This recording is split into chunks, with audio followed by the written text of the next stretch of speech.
B'investiment ta' €1,400,000 Identity Malta se tkun qed tgħin lin negozji Maltin. Dan permezz ta' għajnuna diretta f'rifużjoni ta' €300.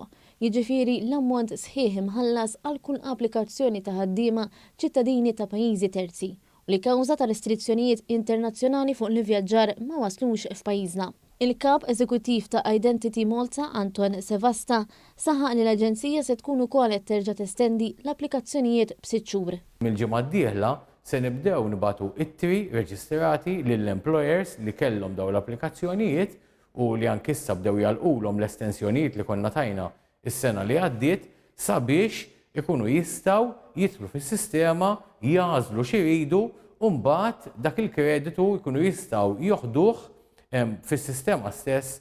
Is-Segretarju Parlamentari għaċ-Ċittadinanza Alex Muscat qal li Identity Malta ġixxiet fuq din is-sitwazzjoni u qed tipprovdi soluzzjoni lil min iħaddem biex itaffi l-piżijiet ta' restrizzjonijiet temporani. Naraw kif mill-ġdid Identity Malta qed tkun ta' spalla għal ħaddiema Maltin, spalla l-employers Maltin billi qed tagħti din għajnuna li tiswa mal-1,400,000 sabiex ngħinu il-negozji tagħna u ngħinu l-businesses tagħna jkomplu mixjin l qudiem.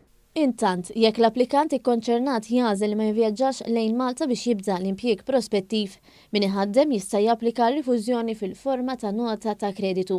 Dan japplika wkoll għall-applikanti li rnexxew li nataw approvazzjoni fil-prinċipju u li l-applikazzjoni tagħhom waslet qabel l-aħħar ta' Marzu tas-sena l-oħra.